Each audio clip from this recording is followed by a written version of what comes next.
संगणकाची पहिली प्रोग्रामेबल यंत्रणा म्हणजे काय आहे तर ॲनालिटिकल इंजिन। बघा या ॲनालिटिकल इंजिनच्या माध्यमातून काय केलं होतं, चार्ल्स बबॅगनं पहिलं कॅल्क्युलेशन डिव्हाइस तयार करण्यात आलेलं होतं, कॅल्क्युलेटर ऑटोमॅटिक कॅल्क्युलेटर तयार करण्यात आलेला होता।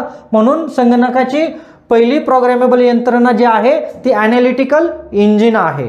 नमस्कार, GSIT सोल्युशनमध्ये आपले सर्वांचे स्वागत आहे। आपण सर्व स्पर्धा परीक्षांसाठीचे जे काही तांत्रिक प्रश्न असतात त्या तांत्रिक प्रश्नांची तयारी फ्री ऑफ कॉस्टमध्ये आपल्या चॅनलच्या माध्यमातून करून घेत असतो। त्यासाठी मित्रांनो, अजूनपर्यंत तुम्ही आपल्या चॅनलला सबस्क्राइब केलं नसेल तर प्लीज आपल्या चॅनलला सबस्क्राइब करा, लाईक करा आणि सगळ्यात महत्त्वाचं म्हणजे बेल आयकॉनचं बटन क्लिक करा, म्हणजे असेच माहितीपूर्ण नवनवीन व्हिडिओ सर्वात अगोदर तुमच्यापर्यंत येऊन जातील। चला तर सुरुवात करूया आपण आपल्या आजच्या लेक्चरला। तर आपल्या आजच्या लेक्चरमधील सगळ्यात पहिला प्रश्न आहे की संगणकातील हार्डवेअर म्हणजे काय।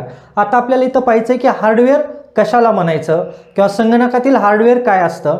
तर हार्डवेअरची एक व्याख्या करायची झाली तर ज्या गोष्टींना आपण टच करू शकतो किंवा ज्याला आपण डोळ्यानं पाहू शकतो त्याला काय म्हटलं जातं, हार्डवेअर असं म्हटलं जातं। तर इथं आपल्याला ऑप्शन देण्यात आलेले आहे, सॉफ्टवेअर प्रोग्राम्स, संगणक चालवणारे प्रोग्राम्स, संगणकाचा भौतिक भाग किंवा ऑपरेटिंग सिस्टीम। तर याच्यातील करेक्ट आन्सर काय असू शकतं, चला तुम्ही कमेंट करायचं आहे, कमेंट बॉक्समध्ये तुमचं जे आन्सर असणार आहे ते। आणि बघा संगणकातील हार्डवेअर म्हणजे काय आहे तर संगणकाचा जो भौतिक भाग आहे त्याला काय म्हटलं जातं, संगणकाचे हार्डवेअर असं म्हटलं जातं। आता बघा पुढचा प्रश्न आहे, WW चा फुल फॉर्म काय। आता हे WW काय आहे, आपण बघत असतो की खूप सगळ्या वेबसाईट आहेत, त्या वेबसाईटच्या अगोदर WW डॉट आणि आपल्या वेबसाईटचं नाव दिलं जातं। तर हे WW जे आहे ते WW याच्यासाठी वापरलं जातं, जगातील जे सर्व सर्व्हर आहेत ते एकमेकांशी कनेक्ट केलेले असतात आणि त्या सर्व्हरवरती कोणत्या तर ठिकाणी तुमच्या वेबसाईटसाठीचा एक पेज अलोकेट केला जातो, म्हणून त्याला काय म्हटलं जातं तर ते जे काही तुमची वेबसाईट असते त्या नावाच्या पहिलं WW हे नाव लावलं जातं आणि त्याच्या पूर्वी काय वापरलं जातं, HTTP हे वापरलं जातं, हायपर टेक्स्ट मार्कअप लँग्वेज हे वापरलं जातं। तर बघा आता ह्या WW चा फुल फॉर्म काय आहे तर वर्ल्ड वाईड वेब। बघा WW चा फुल फॉर्म आहे वर्ल्ड वाईड वेब। आता इथं तुम्हाला खूप सगळे कन्फ्युजन वाले ऑप्शन देण्यात आलेले असतात की वाईल्ड वर्ल्ड वेब असेल, वेब वाईड वर्ल्ड असेल किंवा वेब वर्ल्ड वाईड असेल, परंतु याचा जो करेक्ट फुल फॉर्म आहे तो आहे वर्ल्ड वाईड वेब। आलं का लक्षात। चला पुढचा तिसरा प्रश्न बघा काय आहे, कोणता इनपुट डिव्हाइस नाही। आता इनपुट काय डिव्हाइस नाही की ज्याच्यामधून आपल्याला आउटपुट मिळतं त्याला काय म्हटलं जातं, आउटपुट डिव्हाइस, आणि ज्याच्या मार्फत आपण कॉम्प्युटरला काय इन्स्ट्रक्शन देतो त्याला काय म्हटलं जातं, इनपुट डिव्हाइस। तर आता इथं काय विचारलंय, इनपुट डिव्हाइस नाही म्हणजे कोणता डिव्हाइस असणार आहे तो तर आउटपुट डिव्हाइस असणार आहे। तर त्याच्यामध्ये बघा ऑप्शन काय दिलेले, माऊस, कीबोर्ड, मॉनिटर आणि स्कॅनर। आता इथं आपल्याला काय विचारलेलं आहे की इनपुट डिव्हाइस नाही म्हणजे तो आउटपुट डिव्हाइस असणार आहे। माऊस काय आहे, इनपुट डिव्हाइस, कीबोर्ड काय आहे, इनपुट डिव्हाइस, स्कॅनर काय आहे, इनपुट डिव्हाइस आहे, आणि मॉनिटर काय असणार आहे, तुमचा आउटपुट डिव्हाइस, म्हणून मॉनिटर हा काय आहे, इनपुट डिव्हाइस नाही।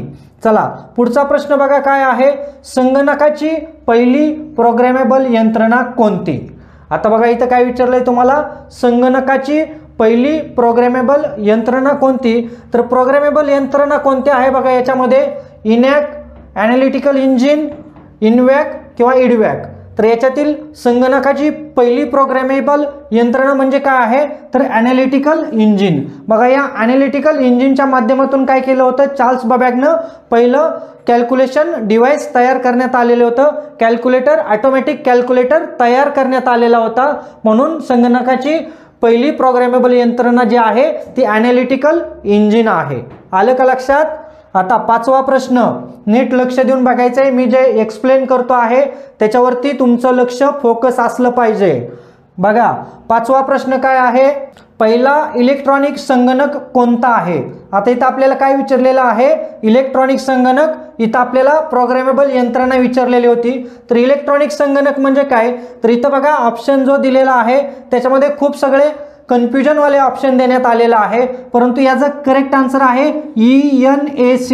म्हणजे काय तर electronic numerical integrated and calculation त्याला काय म्हटलं जातं? ENAC हा काय आहे?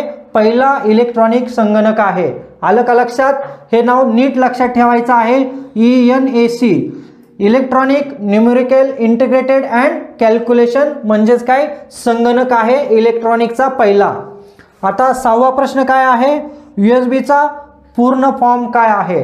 की जे आपण कॉम्प्युटरला USB स्पीकर असतील किंवा USB पेन ड्राईव्ह असेल, कीबोर्ड माऊस असेल, हे USB आपण जे कनेक्ट करतो त्याचा फुल फॉर्म इथं तुम्हाला विचारलेला आहे.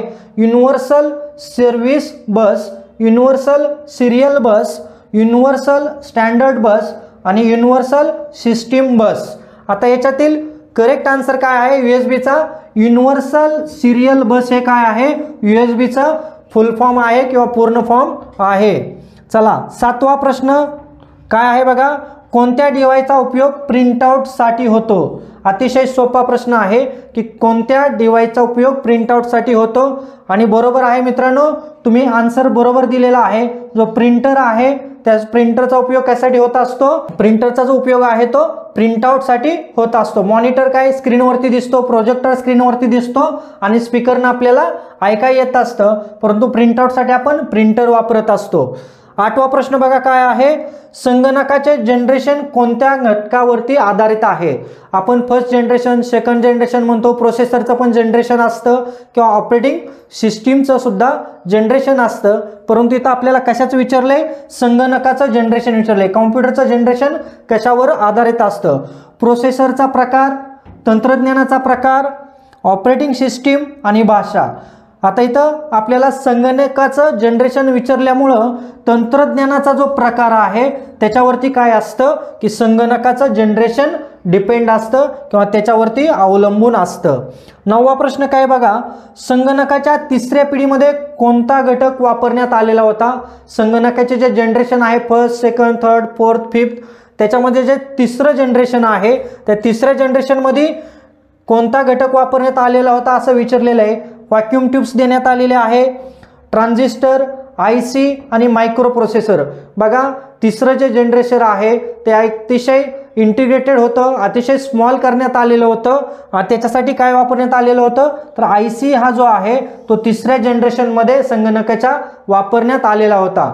मित्रांनो, हे प्रश्न तुम्हाला जर आवडले असतील तर नक्कीच आपल्या चॅनलला लाईक करायचं आहे, सबस्क्राईब करायचं आहे आणि महत्त्वाचं म्हणजे बेल आयकॉनचं बटन क्लिक करायचं आहे, म्हणजे असेच माहितीपूर्ण नवनवीन प्रश्न सर्वात अगोदर तुमच्यापर्यंत येऊन जातील.